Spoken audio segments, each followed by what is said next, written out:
And we should be live. Hello, everybody. Hi, Chad. We're so excited you joined us here today for our discussion of fairy tale RPGs. And of course, today is the big launch day of We Are All Mad Here, the awesome new Cypher System supplement of fairy tale gaming and much, much more. So I have with me today, so I'm Darcy. Hi, everybody. And I have with me today the lead designer of We Are All Mad Here, Shanna Germain. Say hi, Shanna. And we also have Tammie Webb Ryan, who many of you know and love through our customer service and at Gen Con. And Tammie has GM'd using We Are All Mad Here. So we have two experts. And if you want to say hey to chat, Tammie. Oh, awesome. So we have a couple of great things for you. We, of course, have, three main segments we'll go through in, the usual rule of three, obeying good fairy tale rules.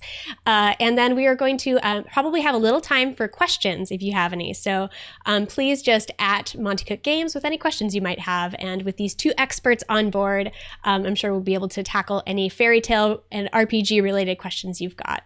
So without further ado, let's turn it over to our lovely enchantresses tonight.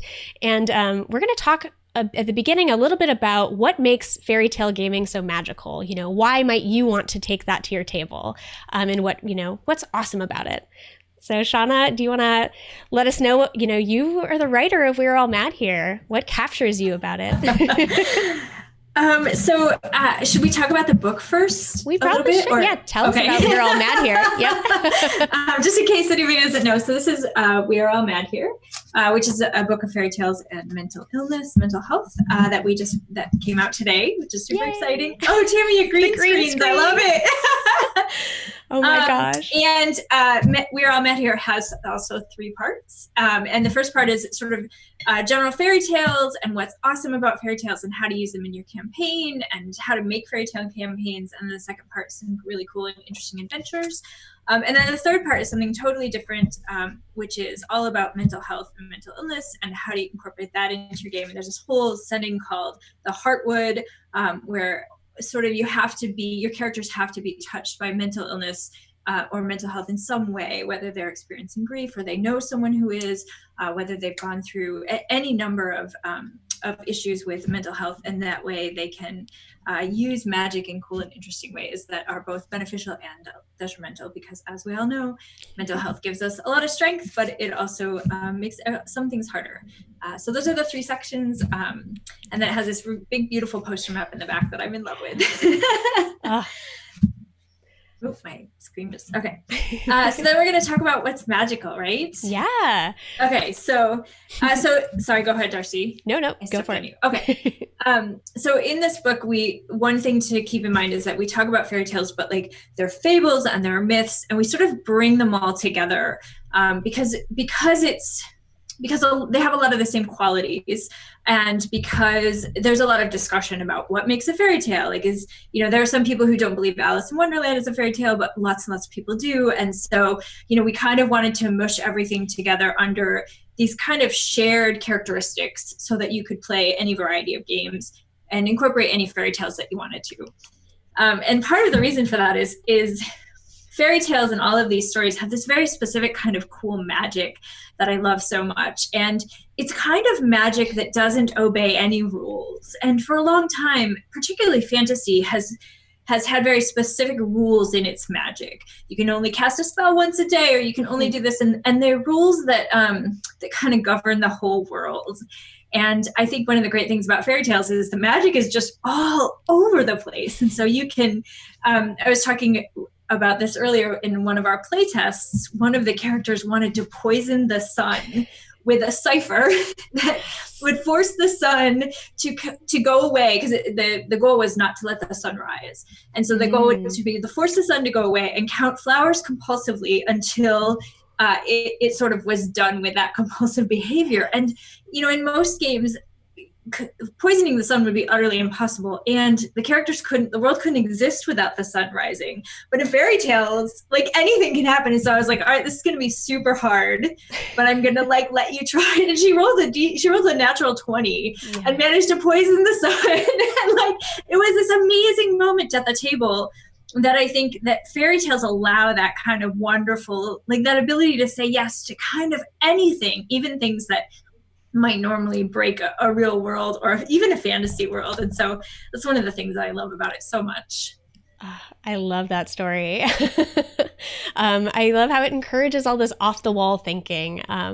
Yeah. And Tammie, I know that you are still running a campaign using We're All Mad Here, right? Yeah.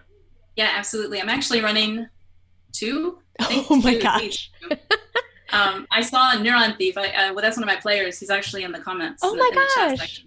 Hopefully Welcome. he won't like out me too badly or something. I don't know. We'll just have to be really careful.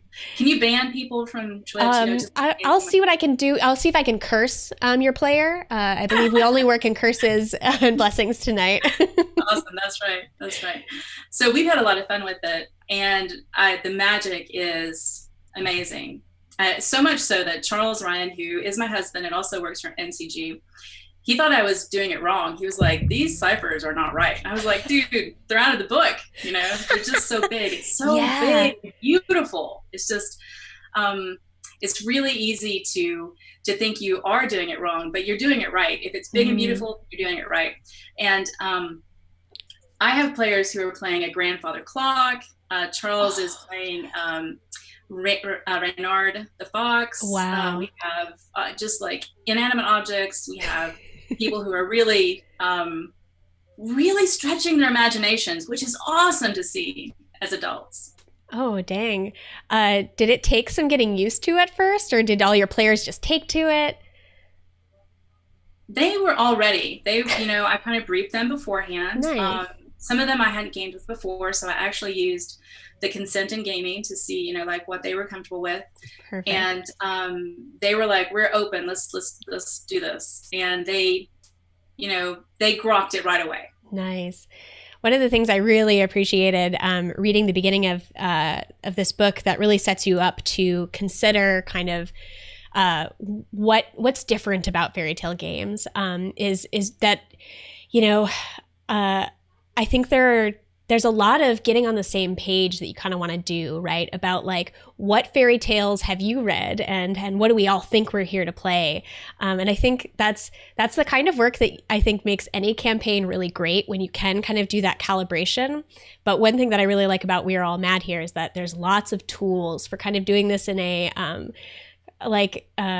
way with lots of support. So I know, Shanna, when you first talked about writing the supplement, I was really nervous about, how do I make a character who I can play a whole campaign of, right? Because there's, lots of fairy tale characters. They kind of have this single arc that you know them from. They're sort of one-shot stories, and you have a lot of really great advice about kind of how to design a character that really works for campaign play, if that's what you're after. Do you want to speak a little to that, or? Yeah, I think when we were having early discussions about the supplement, one of the things that Monte said was, one of the things that we really need to consider is that lots of fairy tales are very clearly one-shots, right? You have a goal, you go after the goal, everybody lives happily ever after. And so he kind of put the question to me of, so what now? Like, what then? How do you make a long-term campaign? And so what I did was, like, this is torture. I went and watched all the fairy tales, like movies, and I read all the fairy tale books that were longer than that.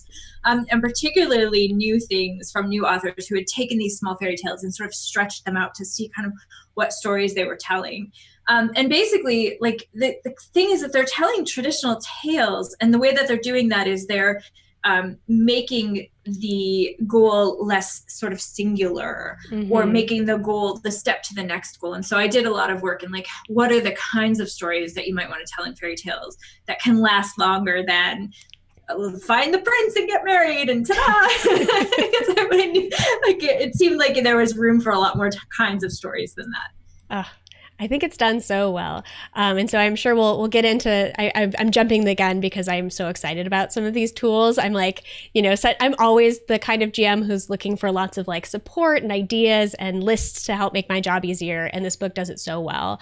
But one other aspect of kind of, what's special about fairy tale gaming and makes it really unique is that a lot of these fairy tales kind of have some darker roots or might be construed as ways of sort of telling ourselves stories to better understand kind of issues of mental health. And I think that's something that is uniquely able to be explored in very specific ways through fairy tale gaming.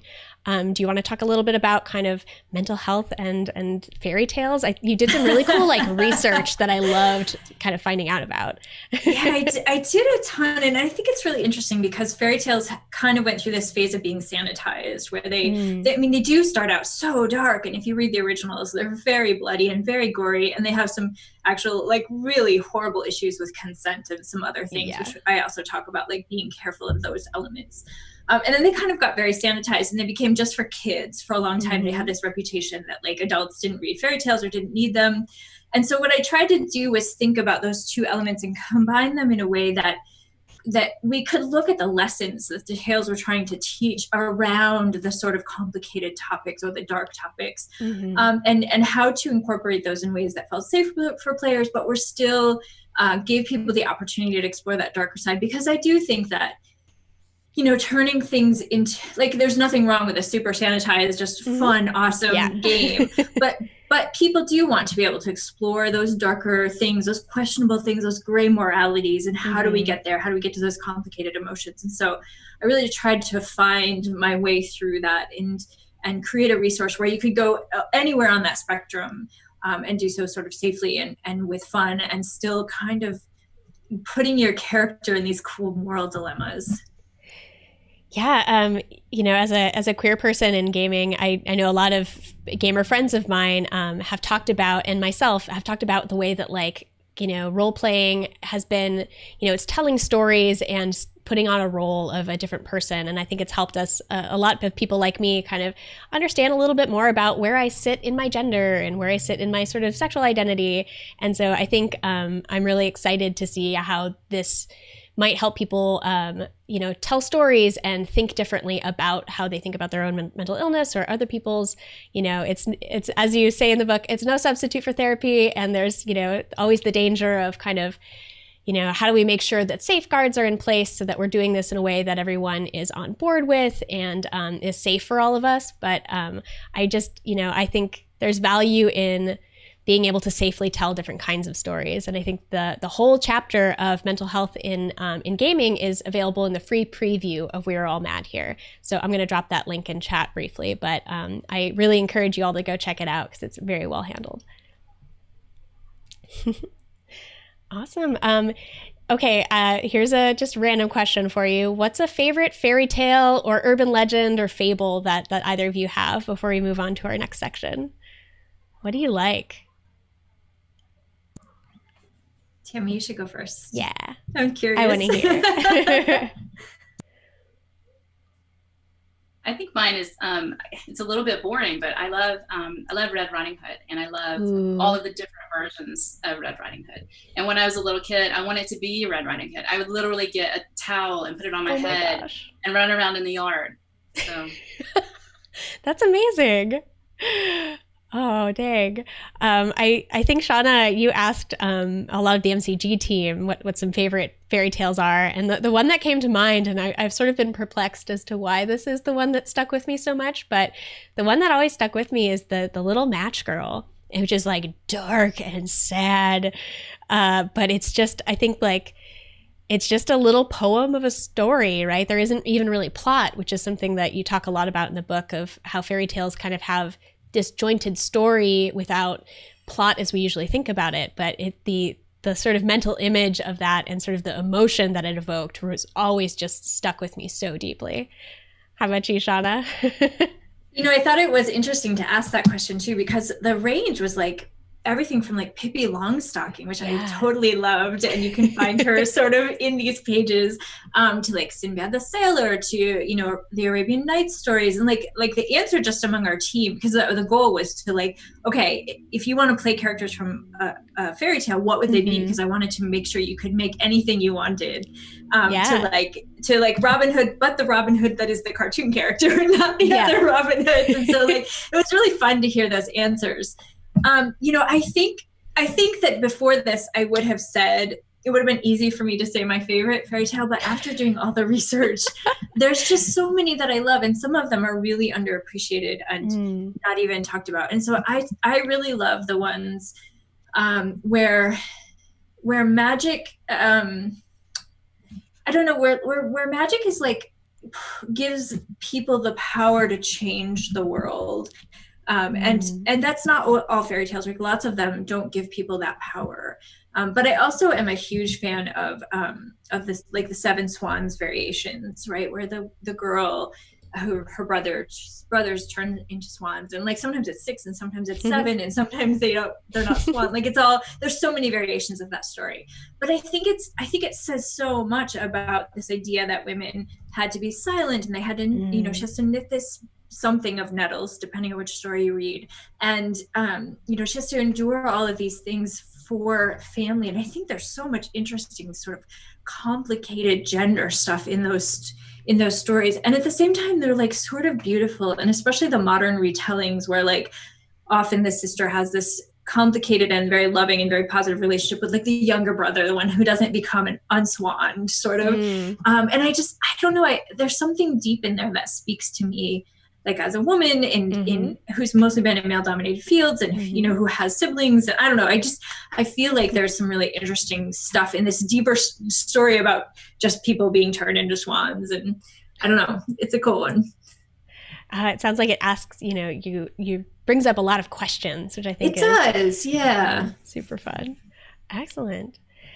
All right. I think we should dive into a little bit about like, so, you know, if we've sold you on running or playing a fairy tale role-playing game, and I hope we have, or I hope we will have by the end of this, what are some, you know, as a game master or a player, what are some considerations about really taking it to your table and bringing it to life there that you should think about? So there's lots in We Are All Mad here, and we'll dive into just a small amount of it just because we are limited on time. But I think maybe we start big and think about, you know, what does it take to create a fairy tale setting, which is one of the first chapters of the book.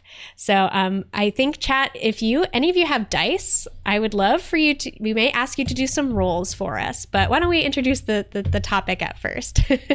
So Tammie, did you use the Heartwood setting, or did you create your own, by the way, for your campaigns? We're actually... we're working our way up to the Heartwood because cool. It's a very powerful setting, and I wanted to take it slow and start out with and it basically that I totally plagiarized from Shanna when she was running sort of a play test, I think, for us, and I took her idea. And I really enjoyed what she did, and I saw how she set it up in acts, and so I have that benefit of learning from the best, right? And so I kind of did it that way. I was able to do some of the stuff that she had shown us during the play test, and then I showed it to my players.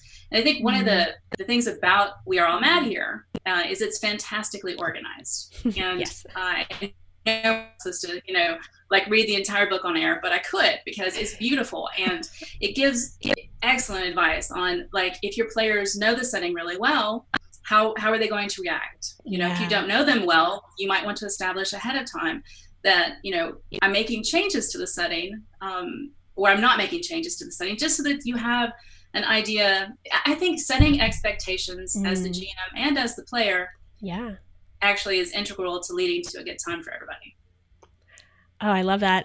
One thing you write in the book is about touchstones, Shanna, and it's like Ever since I read that, I'm like, that's the word, that's the vocab that I'm going to take to every future campaign, right? And it's kind of what are the shared elements that you all are sort of aware of and have some knowledge about? What are the core elements of a campaign? I don't know if you have anything specific to say about Touchstone, Shanna, but I think they're like one of the tools that I'm just yanking out of this book for every other game I'm in. Yeah. Well, I was thinking about that because, fairy tales, again, like they have this long tradition, but they've been broken in so many ways, in really wonderful ways, in retellings and various versions. And I was thinking, like, I have written a lot of, like, they're called fractured fairy tales often, and I've written a lot of those myself. And I was thinking, how far can you fracture a fairy tale before it isn't itself anymore, right? That old dilemma. And so then I started thinking, well, like, what are the things that, like, if you are working, let's say, in Red Riding Hood, what does the fairy tale have to feel like Red Riding Hood? And so, like, I was picking out these touchstones, like, you sort of think wolf, girl in a red cloak, path through the woods, grandmother. And so, like, if you have one of those, you sort of it has to be the girl in the red cloak, right? If you just have a wolf, it could be any number of fairy tales, 3 Little Pigs, or, anything. But if you have 2, if you have, the wolf and the grandmother, like, it's a little bit Red Riding Hood. And so I was just sort of thinking about, okay, if you want to destroy this fairy tale, but still have it contain the essence, like, what are the things it has to have? And so talking about to the GM about, like, figuring out those so that the players can still figure out what fairy tale you're working in. And this is particularly true if you start smushing fairy tales together. Which is a really fun thing to do, right? You've got the girl in the red cloak and then the 3 Little Pigs over here. And you have to kind of use those icons or motifs, I think, to keep the essence of that story. I love that so much. The, like, scientist in me deeply appreciates that. I feel like there's a lot of kind of like storytelling and kind of game master technique that I kind of can't I find that I can't access until I can, like, break it down into component parts. And I have a process, I'm so painfully, like, need a formula kind of before I, can feel comfortable working with something. And I think you do a really good job sort of breaking down those pieces. And, like, I feel like that exactly, like, how much can you take away before you lose the essence of a story is, like, just a cool exercise, like, as anyone interested in story. So I really enjoyed that. Okay, so I asked chat to grab some dice. So what we're going to refer to is one of Tammie and my favorite parts of this book, which is the fairy tale inspiration tables. Which is a big, cool series of tools for, randomly rolling or, spurring inspiration as you pick out and flesh out your unique fairy tale setting. So if someone would please roll me a d20 and post it in chat. I'm just going to take the first one. So you got to be hot on the draw. I think this, so let's like make a little custom fairy tale setting briefly here, just for fun. Okay, Tiger of Wind gives us 7. So our fairy tale genre is going to be space. So we're taking it to space. One thing I really like is that the fairy tale, each type of genre comes with, like, perks and cool things you can do when you mash that up with fairy tales, and also kind of risks. And I know that, Shanna, one of the things you mentioned is kind of in space or future or even modern settings, you can kind of, sometimes you can lose that feeling of, like, ancient or old or, like, what does the mysterious wood look like when we're in a, kind of sci-fi space setting? Tammie, what's your genre for your campaign? Are you keeping it more kind of classic woodland European fairy tale locales? Yes, we are. Actually, for both of them, we're doing basically the classic kind of, you would not be surprised to see Little Red Riding Hood come around the corner, and she might in our next session, actually. Yes, spoilers. I love it. That's awesome. Cool. So maybe we'll roll a couple of things, and then maybe Shanna, you can give us some advice about how to weave it together into a cohesive setting. Oh, for sure. I'll try to, and you can tell me where I went wrong or what risks I might be running into. There you go. You can correct me. All right. So we have a space fairy tale game setting that we're going to be fleshing out. So if someone would.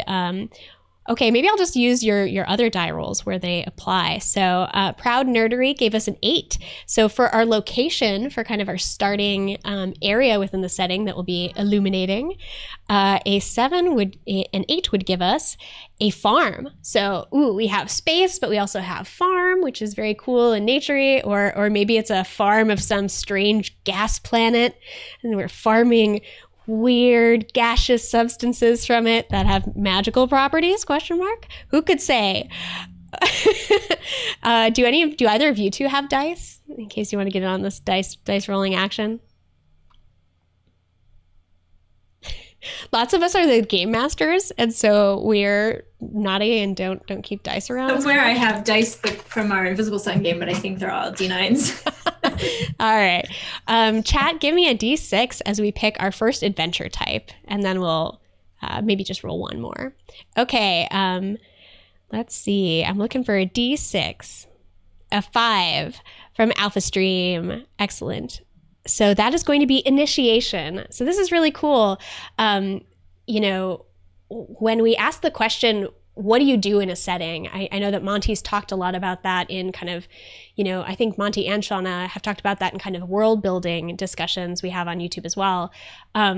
It's important when you're building out a setting to think about what the players do there, right? What are the actions you can take that really make it a good, actionable, proactive, role-playing game setting, and not a better suited for a novel or a movie where you can kind of direct a protagonist's actions. So initiation is a particular kind of adventure type. Do you want to tell us a little about what that is like, Shanna? Yeah, so initiations, like you could think of like Hansel and Gretel or Alice in Wonderland or The Wizard of Oz, where a character is being initiated into often adulthood, a new experience, a new location, a new something that is going to change them and give them opportunities to grow. It usually involves meeting new people, and there might be a quest, which is another kind of adventure like involved, or like an impossible task, or some other thing. But initiation is really sort of a feel kind of adventure where the characters are sort of just making a lot of growth, often internally, as they go through the experience. Monte is accusing us of making Star Wars, and I'm a little worried that he's right. I love it. This is awesome. Oh no, we've made Star Wars. Okay, so let's get one more thing. It is the fairy tale tropes or motifs or cliches that we could weave in here, and let's find out if it's absolutely still spot on Star Wars or kind of Star Wars with a twist. So give me a D20 roll, somebody. Spangle Maker gave us a 2. Rituals. Nice. I feel like the Jedi have a lot of rituals. So, yeah. And the Force, right? I did make Star Wars. That's amazing. Nice job, everybody. Good job, folks. That's very fun. And Star Wars kind of does have big, weird magic that is never very well explained. There are pieces of it that get illuminated, but also the Force is, it touches everything and it's vast. So royalty and my gosh, you're so right. All the trappings. That's very cool. Oh, I'm so happy. Excellent. So after we've created totally not Star Wars as our fairy tale setting, we might want to start thinking about what the campaign looks like. So the opening adventure might be this sort of initiation. But Tammie, I know you said that you really liked looking at the kind of story seeds as ideas and inspiration as you sort of approached your campaign. Do you want to walk us through a little bit about how you used them or what you liked or what an example you've used? Well, I guess the way that I'm thinking of it is I always find it very difficult. I've only been GMing since joining Monte Cook Games.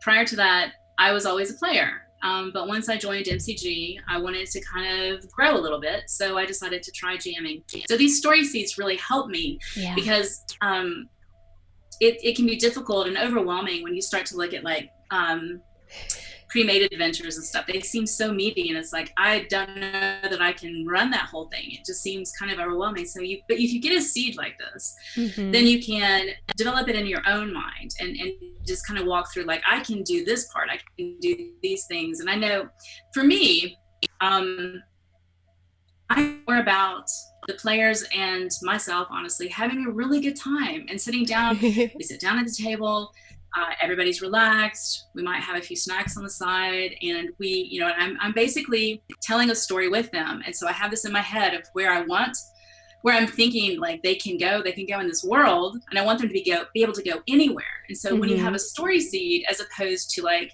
a pre-written adventure, which feels like you have to follow step to step, when you have the story seed, it makes you develop the setting, the world, even if it's tiny, right? But you give the players so much more choice, because then they can step into this world that you envisioned in your head using the seed and go anywhere, as opposed to sometimes when I've run, like, I love Cthulhu, and a few times when I run that, I felt I would get off balance if they didn't do the right thing, Right. Oh no, I've led them the wrong way, and so now I'm like, oh, now I'm gonna make all this up all myself, so that was really when I was talking about things that I love about the story seeds. It really helps me to start small and get big. Yeah.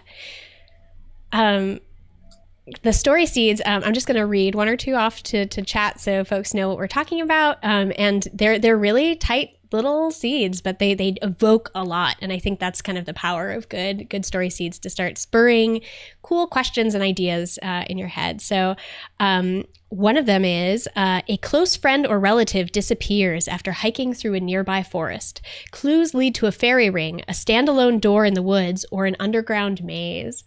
So you've got these cool evocative places that, evoke certain kinds of fairy tales.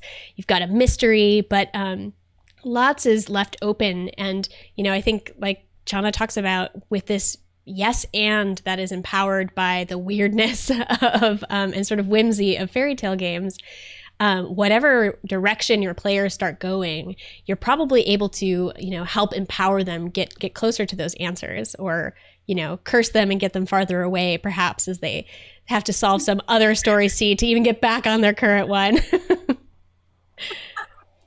Yeah. One thing that I really like that I wanted to mention earlier about the whole process is the process of letting the characters be anything they want, from an inanimate object to a butterfly.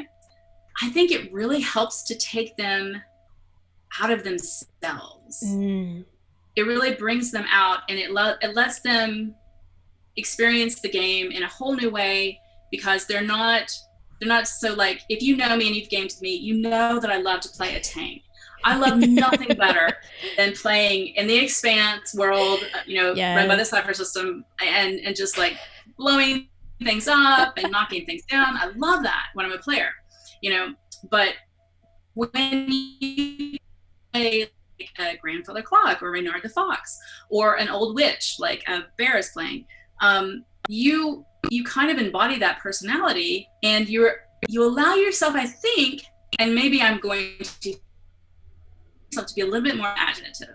It's a little bit more like when you were on the playground, and Monte talks about when he was growing up, like, he would run games basically just talking with his friends. Like, there wouldn't be dice involved or anything like that. He would just be talking to his friends, and they would make all of this stuff up, and it was about their experiences, right? And I think when you're playing fairy tales, and everybody, I personally have not met anyone on the planet yet who isn't familiar with fairy tales.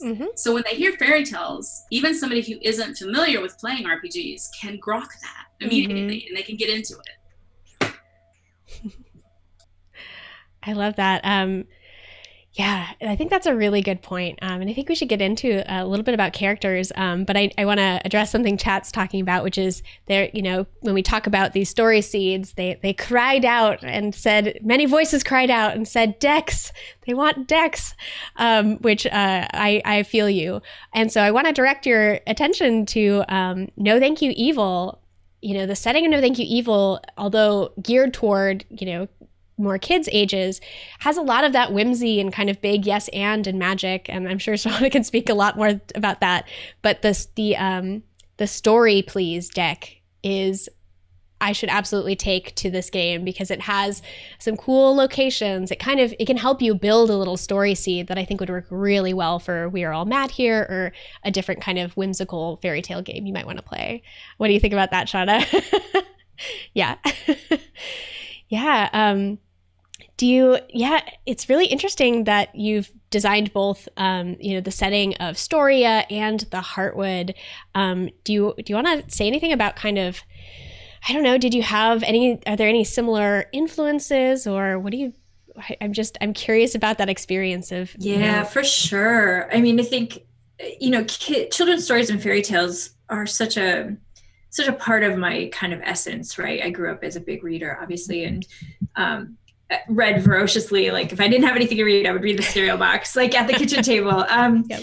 And so I think that, as creators, we all have sort of our threads of passion. I think that you can see mine through the variety of stuff that I've done. And like fairy tales is one, dinosaurs is one, sort of animals in various forms are one.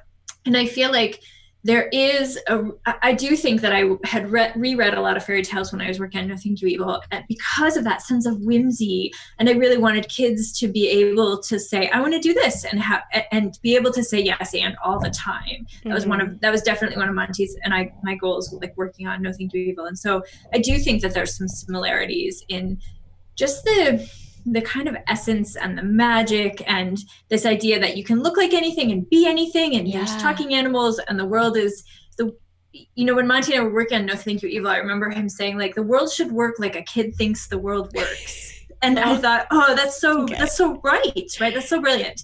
And so and sort of fairy tales games kind of can do that too, even though there's bad things and witches and evil things and all this other stuff and monsters and death but at the same time you get to have magic that works like you think magic should work, and that's kind of cool. So yeah, I think there's a ton of similarities. Oh, that's so cool. And Eric Campbell's channel just rated us. So a bunch of friends have come over. Thank you, Eric and Streampunks family. I know that the lovely Streampunks who have been looking at predation for a long time and have run Callisto 6 using the Cypher system are, looking at predation or We Are All Mad Here. Lots of good ideas and creative things coming out of those folks. So thanks for joining us. I love that. If we want to dive into a little bit about kind of bringing a fairy tale character to life, I think, Tammie, it's like that. I feel like your comment about how playing something very strange and unusual, like a grandfather clock or a butterfly, puts you out of yourself in an interesting way. And, that's going to knock around in my head for a while. So thank you for that, first of all. But I also think it reflects this way that kind of fairy tales kind of keep you off balance a little bit, and the big magic should also kind of keep you off balance a little bit in that you can't perfectly master it and wield it, right? The magic is always a little bigger than you, the player, you, the character, can kind of contain into a nice little vial. It'll keep bubbling out. So yeah, when we're creating a cool fairy tale character, let's see, what do we got here? Of course, it works like a Cypher system character sentence, at least for We Are All Mad Here. And there are some really cool descriptors that you brought to the game, Shanna, that definitely gear them toward the Heartwood setting that really deals strongly with mental health themes. Do you want to talk a little bit about character options and the design around that for Heartwood specifically, but I think it'll also apply a lot to fairy tales in general? Yeah, so we I knew that I wanted Heartwood to be a place, like I said before, where your character is somehow touched by mental illness in some way, and I wanted that to be really open what that meant. And I also wanted it to really honor those of us who struggle with things like depression or anxiety, or sort of even just going through the process of grief from having lost someone. I wanted to honor the ways in which those processes can give us power, can give us strength, can make us stronger and more adaptable. and more resilient, but also the ways in which they are hard, right? I mean, if you have trouble getting out of bed some mornings, that's not magical. It doesn't make you like this amazingly magical person. You're just like, I can't get out of bed, right? Yep. And so I wanted to honor sort of both of those elements of mental health and mental illness. And so by doing that, I was able to create some really cool, like all of the descriptors have some inabilities that are based on that. And the goal was to make them very story focused so that you as a character could take a character arc to develop resources or skills or ways of handling your mental illness, not cure it, not get rid of it, not, you know, and none of those things, but like to manage it, right? Like we all do going through life, figuring out that process. And so like there are some like frumious, which I just couldn't resist creating the descriptor of frumious, which is just that you have anger issues, right? You struggle with anger all the time. And like, I don't know about anyone else, but the world right now is making me frumious. So, and so in that case, you know, what you get is like, you're very, you respond quickly. You have anger, which allows you to do some like really interesting things in combat. But at the same time, like your inability to manage your anger can make social interactions difficult. And it can make some other things difficult. Like, you know, you're so angry that you're perhaps not seeing the world as it actually could be, and things like that. So those are some of the, like, those are some of the goals. And then particularly the foci was a place where I really kind of dove deep. And, you know, one of my favorite foci that we created is befriends the black dog. And that came out of my own experience with depression, where basically you have a black dog companion who is your companion, and it's a dog, and therefore it's awesome. But at the same time, you have this black dog of depression that goes everywhere with you. And so I wanted to make you get some benefits from those things as well as some detriments. And so, you know, and your black dog can look like anything you want to. In one of the playtests, someone's black dog was made of all these other tiny black dogs that were shadows. And so it was a shadow dog made of black tiny shadow dogs that could like break apart when she needed to like be hidden so that it would hide her, but that would come together and be a comfort when she needed comfort. And it was amazing. It was amazing to experience that process for that player and that character. And then we have like lived among the Fae, who's someone who maybe doesn't see the world the way the rest of us do, who believes that they like, you know, they have these visions and this insight that comes from some otherworldly elements. And it's possible that they have lived among the Fae, or it's possible that this is just the way that their brain works and they're struggling to sort of see reality in a way that's good for them. And so we have lots and lots of other ones. And then we also have some Heartwood character arcs that we made specifically for this book. Like becoming an advocate is one of the arcs. And so you can help one of the other characters through a thing that they're dealing with, put down roots where you create a community that supports you in different ways. Develop coping strategies is one. And then we have one that's called Take the Wrong Path, which is similar to Fall from Grace in that you just sort of inadvertently as a character, you sort of fall, you lose your way, you kind of fall out of that. So I don't know, I had so much fun. And I also felt like it was such a part of me to create these kinds of character options where you could explore sort of all of the things that we kind of deal with, I think, on a regular basis when it comes to our own mental spaces. I love that. You know, thinking about other aspects of characters, one thing that blew my mind is one of the entries of creatures is the, oh my gosh, I'm forgetting its name. It's the thing that has no image. It's described, not defined. Gosh. Oh, it's so cool. Anyway, it has a skill in Mimsy. Right. So one of the things that I really like about the cipher system and working well for character generation is that, you know, you can really take whatever fairy tale kind of impulses you have, and the cipher system will soak it up, and you can find weird ways to mechanize it and let that big magic of your fairy tale setting kind of color it and bring it to life. It's the snark. The snark. Right? Is that what you're thinking of? Yes. Yes. And the snark is like, it was sort of, I feel like snark and death as an NPC are the two characters in fairy tales that like are kind of unimaginable, and for totally different reasons. Like because the snark is never defined or described, and you can't see it. It's not in the poem. They have a map that's blank that they think they're following to the snark. So I wanted it to be this thing, that this creature that was actually all about the chase, all about the puzzle.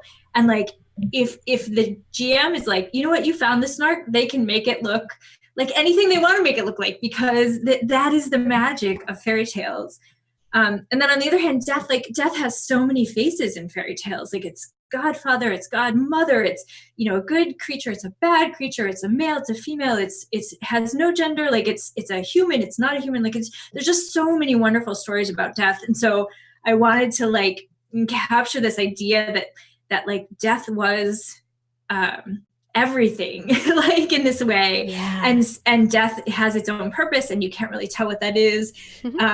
And, you know, there's like in the damage inflicted, usually we put a number, and I just wrote death because I was just like, if death comes for you, like, and you can trick them out of it, right? Like there are ways to trick death into, you know, going somewhere else, or leaving you alone, or crawling into the bag, which is a common fairy tale trope. But, you know, if you don't get to do any of those things, you're kind of done. And it was really fun to have the power to write that, because it's kind of takes the cipher system and pushes it just a little bit into new ways. Yeah, I love that. Oh, dang.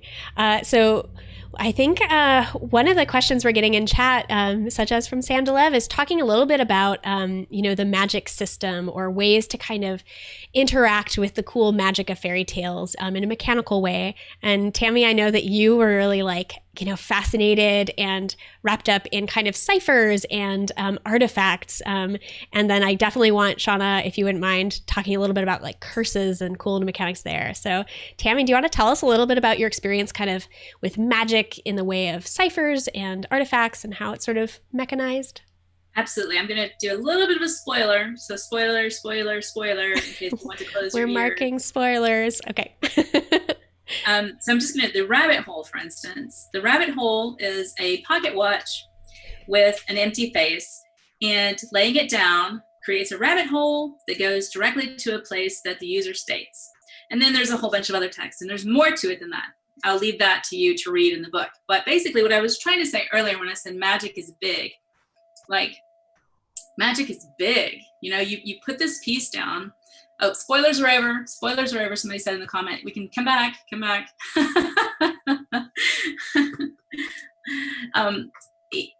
It's bigger than,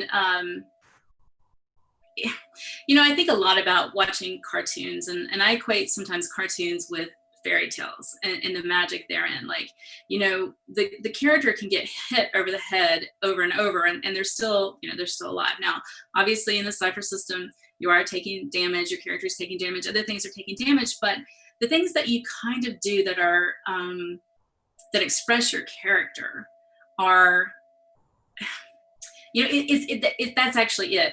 Instead of trying to restate that, it's about expressing your character, right? And so like somebody who would use this cipher, you know, they would, you know, identify with time because of the watch face or the rabbit hole. And it's something that's super cool and allows you to interact with the setting. And then there's just magic sprinkled all throughout. Like sometimes a rabbit is a rabbit, and sometimes a rabbit has, you know, talks to you and has specific information you need.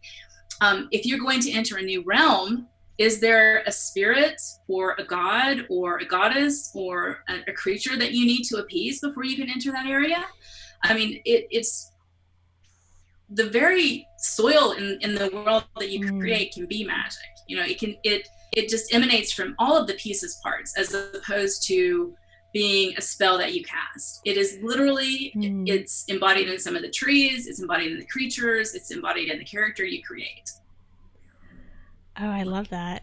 I think, you know, what you're talking a little bit about, you know, when we talk about big magic, that was a question that Angel Citadel Josh asked, was talking a little bit more about what we mean when we're talking about the big magic of fairy tales. And I think, you know, that was a really good explanation of it. And, you know, what resonates with me is that it's there are a multiplicity of kinds of magic in a single setting, and that can kind of help keep you guessing and sort of give you that feeling of, well, yeah, I'm talking to this magical bunny, but also that tree over there that doesn't talk is emitting some kind of strange magical field, or my cool, weird, totally not lightsaber sword is a magic of a kind, right? I love that, Tammie. Thank you. And in the book, Shanna does a great job of there's a piece about just the creatures that you encounter, and are they magical or not? Do they give you a blessing? Do they give you a curse? Which is an excellent segue into Shanna's section, right? Yes, See, I'm helping you out, Darcy. Thank you. Helping me out too. Yeah. So I have to say, Tammie, I love that you picked out that cipher as an example, because that was one of the ciphers that I went back to the design team and I was like, I think I'm doing this wrong. Like because you can go anywhere, and the sort of, as we worked through it as the design team, the sort of answer was, if the whole adventure is just getting from one place to another, maybe that's not a very good adventure. And I was like, I'm putting it in then, right? Like, heck yeah. And I know that like it does make the GM like sort of go, oh, well, that was my whole adventure and now you're here. And the hope, of course, is not to screw over the GM, but that now you have these cool, interesting ideas, or this thing that happens because of what they've done. And so hopefully it opens doors and spurs creativity rather than just sort of ends the session instantly. But I was going to talk about the curse tables, which it's actually curse intrusions, which for those of you who have seen the horror intrusion, it works a little bit like this, but it also is a little bit different. The things that are different are, with the horror intrusion, it goes very quickly because you're trying to create the sense of fear and tension and panic in the characters. Whereas with the curse intrusion, what I wanted was a much slower sort of feeling of being cursed, this sort of long, slow, kind of nervous experience. And so the rules for how they work are a little bit different. And also the effects of curses, like I went through all these fairy tales and was like, okay, so here are all the ways that characters are cursed, and it's all over the board. I mean, you might become a living object, you might have frogs and toads fall out of your mouth, you might have to wear iron shoes. I mean, it's just all of this crazy, bizarre, wonderful stuff. And then the second part of curses that is different is that you have to find a way to get rid of it. And this is very much sort of a story thing. Like you might have to find a poem and, 7 copies of a poem and then burn it at the sunrise on the 11th day. Or you might have to go talk to this, witch in the woods who knows how to get rid of it for you and will send you on a mission to pick the right kinds of flowers. And so it's part of the thing we were talking about earlier, where you can extend a fairy tale adventure into something bigger than happily ever after. If a character, one of the party gets cursed, then it can become kind of a secondary mission to get that undone. And in one of the playtests we did, Tammie's character was a cat who got cursed. And it was really funny and wonderful, and she did such a good job. And it was sort of my playtest of the cursed intrusions, and I was like, yes, this is so cool. I love this so much. And then there are also blessing intrusions where someone can give you a blessing and it's a nice thing and it gives you like a benefit for a little while. Oh, I love that so much. And there's also like a little bit of kind of curse mode, which I find fascinating. So any of you might know about horror mode, which is about representing the kind of escalating tension and horror as GM intrusions start happening on higher and higher, more frequently on your die rolls. So suddenly it's not just ones that trigger them, but ones and twos and so on. And so curse mode is kind of another way to have, Do you want to talk a little bit about that? Because it's a little different, right? It is different. It's similar, but it has a different, an attempt to do a different feel. It has a different element. And so when a character is cursed, they do trigger a GM intrusion on a 1. But then the intrusion range is increased by very particular things, like the character gets recursed. Might be. It's a new day. The character attempts to take an action that removes the curse and makes it worse. And so now you're getting, an intrusion on a 1 or 2. And so it's this sort of slower kind of paced thing that's kind of based on, maybe the character, someone's going to curse them again and they try to resist and that increases it. And so it's all these sort of action-y type slow things. that are, and someone can be cursed and blessed at the same time, which is sort of such a delight, because then, you get these curse intrusions and these blessing intrusions. And the worse your curse mode is, the less likely you are to get blessing intrusions, and the more likely you are to get curse intrusions. So, some character could go and have someone try to bless them to undo their curse, and really it's only mitigating it a little bit. Oh, I love that so much. Hearing you talk about kind of curses and their nature is, and of course, Sam DeLev being in here is making me think a lot of Invisible Sun, and the way that kind of Invisible Sun's magic is also, has pretty, has different flavor, and it's a very unique, cool flavor of Invisible Sun's magic, but it is also, big, and there are many kinds of it. So I think, that it'll be really interesting to see kind of Invisible Sun players playing with some of these mechanics, and it'll be really cool to see how those worlds kind of intersect and meet. Such a delight. Awesome. I think we could talk like all day and a half, even more, but I want to answer some more Q&As. So chat, if you have any more questions for us, we can get to why don't we get to 3? How about that? So I have one banked. So give us 2 more questions. So this is from Zero's Angel 20. The question is, one of the questions from the server was, what inspired the mental health section of the book? They were saying that they feel that it's a really nice addition that they've never seen covered before, but no one's ever, they've never seen anyone else take the time to kind of advise players about this. Do you want to talk a little bit about inspiration, Shanna? It's funny to me where creative inspiration comes from. And I have this vision of the design team sitting around our back porch, years ago now. And we were trying to come up with, this was before the Cyber System Bureau Best Game Ever Kickstarter. And we were trying to come up with the titles. And we kind of had Stay Alive already. And then we took The Stars Are Fire from Shakespeare. And then we were just kind of thinking about fairy tale titles, and this idea that we are all mad here kind of popped into our heads and entered the conversation. And as we conversed about it, of course, we were talking about the way in which that could be problematic if it wasn't chosen on purpose. And then we started having this discussion about the sort of what if. Well, what if? Can we do this thing where we look at mental illness, where we talk about what that means, and how particularly fairy tales are such a good place because there is so much potential. I talk in the book a little bit about some of the fairy tales that clearly seem to have, characters who are struggling, who live with mental illness. And so, as we started having those conversations, it was sort of scary, but also kind of wonderful, which is for me often the best places for creativity, where you think that you're doing something that's really important, but you're really scared to do it because you could screw it up. And so as time went on and we started thinking more about it, I realized that it was the right thing to do, both for me as a creator and because I thought the world could use it. And I don't know, it's interesting how that happens, where you're just it often comes, in this case, it came out of the idea of this title, and well, what does that mean? And what does that mean now in today's world? And how could we make that a viable title for this book?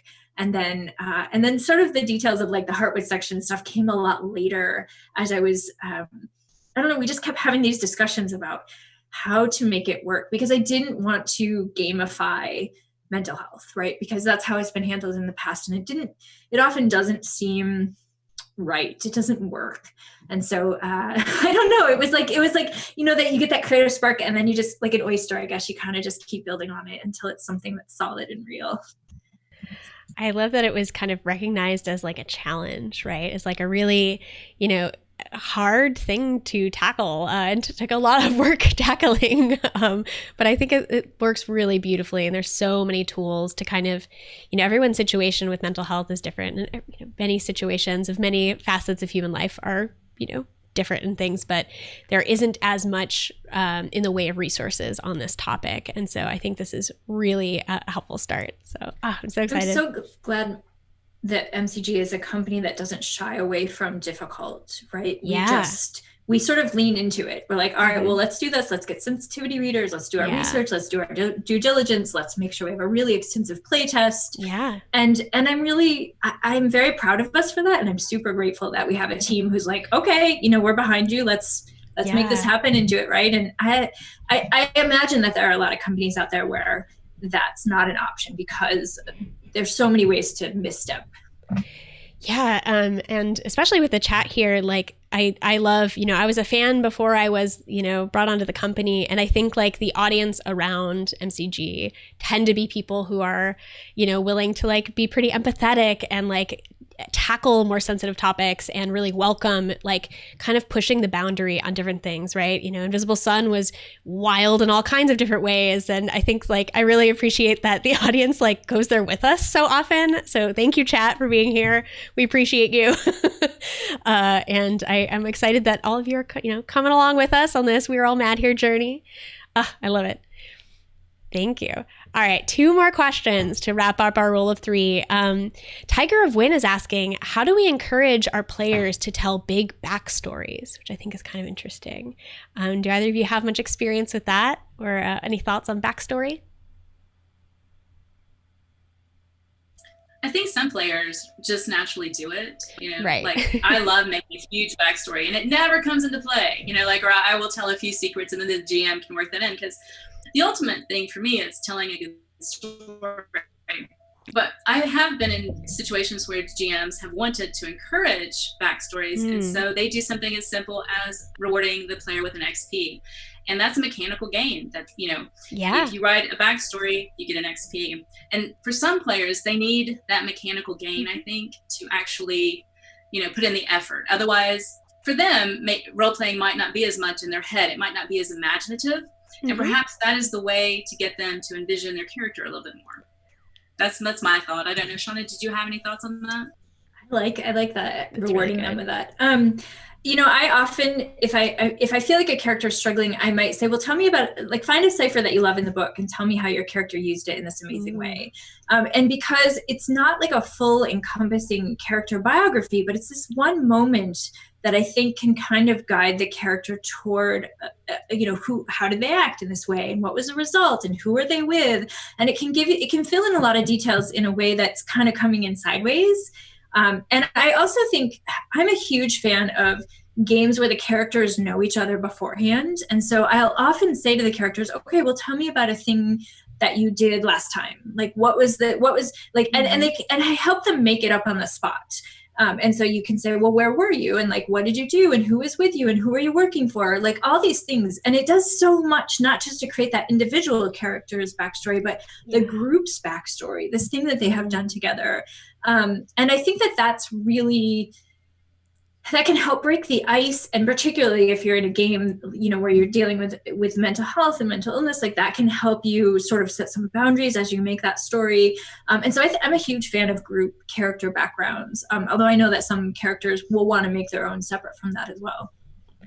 Oh, I think that both of those pieces of advice are great. And I think they kind of speak to one of my issues, which is why don't tend to bring big backstories. And it's about feeling like I don't want to hog the spotlight. Like I have a lot of anxiety around that, which I don't have when I'm a GM because it's my job to move the spotlight around and keep passing it to players. So it's okay if it comes back to me because I get to bounce it.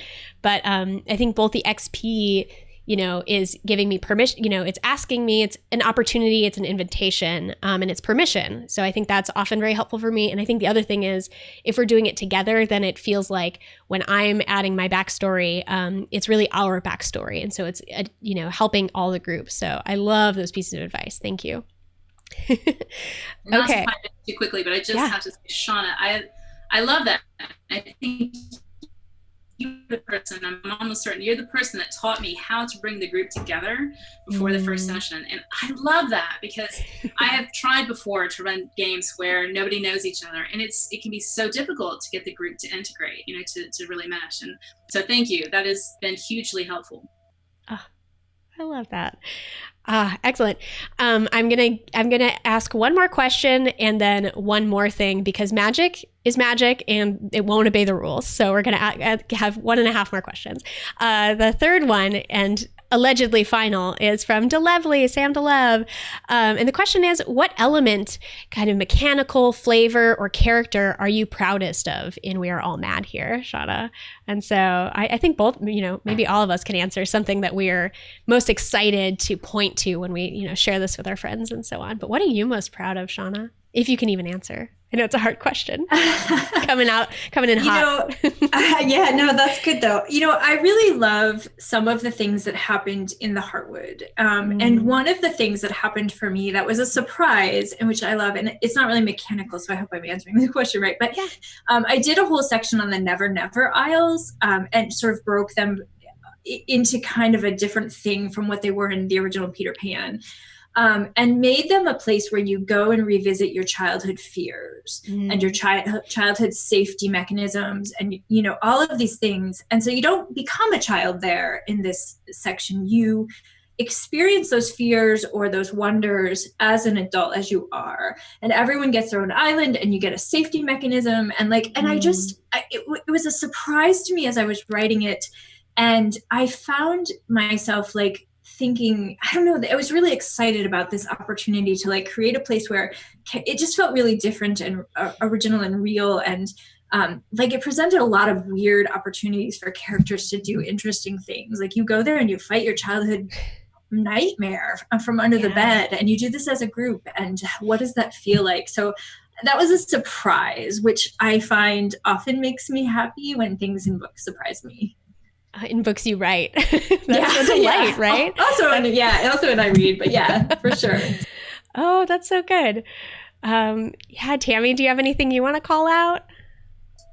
Well, we've already gone over it, but I mean, so Shanna's one of the owners of the company, so I don't want to get fired on air or anything like that. But sometimes when I'm just sitting here, I'll take a D20 and I'll roll up a bunch of ciphers because it's just so fun. Ooh, what form does it take? Ooh, what does it do? Ooh, oh no, Charles, I'm totally over here doing my work. I'm not creating 100 ciphers for nothing. No. Oh, that's excellent. I think we've all talked a little bit about different things that grab us and that really are inspiring us. But one thing that I think might get overlooked that blew my mind when I read it again is just is this adventure building checklist. And like you, Tammie, I've been GMing a number of years now, but I'm not someone who's been GMing since I was really young. And so I definitely made the transition from player to GM, and I found it really challenging at the time. And part of it was, how do I'm given these long modules. What am I supposed to do? What is the prep process like? What's necessary for a successful game? What's necessary from me for a successful game? And there's this little sidebar that I totally dig so much. And so this is sort of my spotlight on something you might overlook and advisement not to. It's an adventure building checklist. And so I love that. It's sort of, how do I know when I've assembled the right, materials, how do I know that I've answered the right questions so that I can run a really successful adventure? And so it's on page 37, and, it basically is a series of questions to ask yourself to, find out, do you feel prepared in these different ways?